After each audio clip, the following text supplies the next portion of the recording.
송은재 TV 시작합니다. 국민의힘 내부에서 요즘 매일 같은 화제거리는 유승민입니다.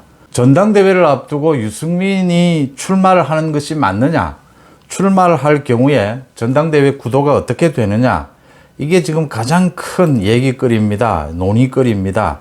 지금 전당대회를 앞두고 국민의힘 비대위에서 전당대회 시기, 역선택 방지, 또 구도 싸움에서 많은 후보들이 지금 난립을 하고 있습니다.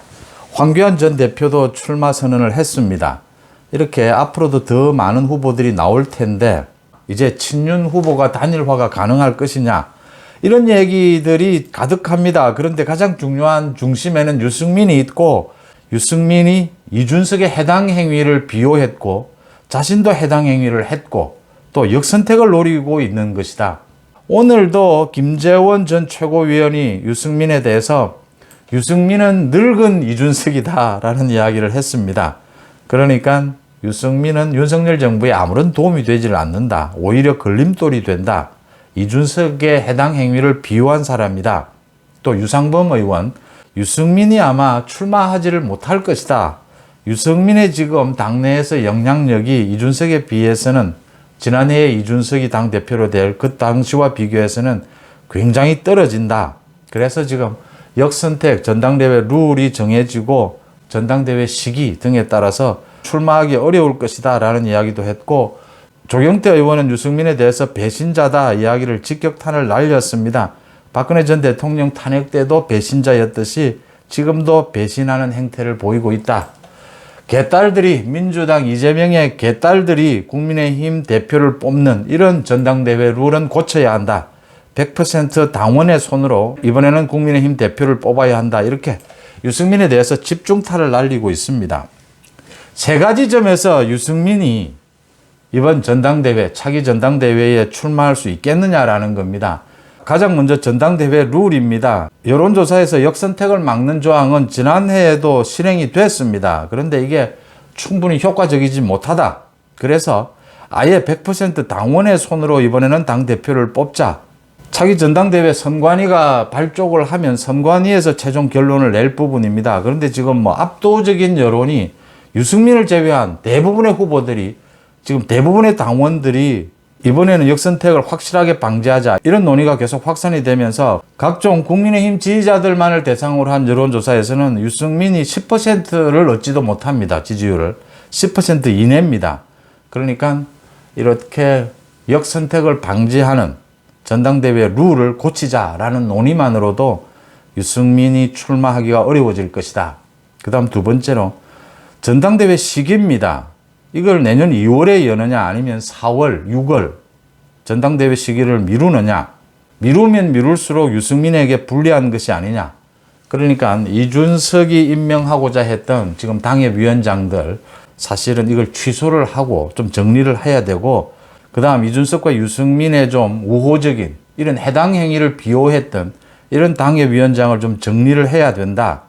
그러려면 시간이 필요하다. 전당대회를 좀 늦추는 것이 필요하다.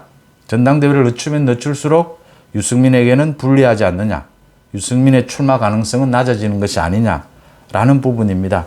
그 다음 구도 싸움이 있습니다. 이게 지금 유승민 때문에 구도 싸움이 복잡해집니다.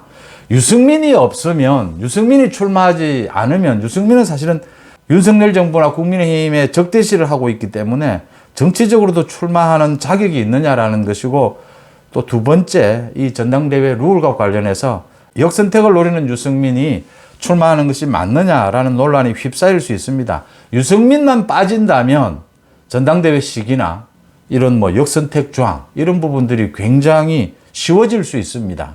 근데 유승민 때문에 복잡해진다라는 것이고, 이 경선 구도에 있어서도 많은 후보들이 나와서 황교안 대표나 나경원, 정진석 모두 많은 후보들이 나와서 이렇게 기량을 겨루는 것이 가장 바람직한데, 유승민 때문에 이제 친윤 후보 단일화 문제가 거론이 되는 겁니다. 이렇게 유승민 때문에 모든 것이 복잡해지고 있다. 특히 최근 들어서 유승민이 국민의힘과 윤석열 정부에 대한 비판을 하지 않고 있습니다. 목소리, 수위를 굉장히 낮추고 있습니다. 유승민이 전처럼 이준석과 비슷한 수위의 국민의힘과 윤석열 정부를 비난하고 욕설에 가까운 이런 비난을 하게 되면 유승민을 사실은 전당대회 출마를 차단하는 방법을 찾을 수가 있는데 유승민이 지금은 비판의 수위를 낮추고 있습니다. 잘 알고 있는 것이죠. 그래서 유승민에 대해서는 지금으로서는 계속 유승민은 지금 뭐 출마하겠다는 뜻을 비추고 있습니다. 지금으로서는 역선택 조항을 좀 빠른 시기에 이렇게 논의를 활발하게 해서 이 부분에 대해서 어느 정도 비대위에서 윤곽을 잡으면 최종 결정을 할 수는 없습니다. 윤곽을 잡고 전대 시기를 조절하고 당협위원장 정비에 빨리 나서면서 이제 국정감사가 끝나면 바로 당협위원장 정비에 나서겠다라는 것입니다. 이런 움직임이 펼쳐진다면 유상범 의원의 지적처럼 유승민이 전당대회에 출마하지 않을 수도 있다. 유승민의 전당대회 출마를 사실은 사전 차단하는 것이 중요하다. 뭐 누구나 당원은 전당대회에 출마할 자격이 있지만 유승민은 내용면에서 출마할 자격을 가질 수가 없다.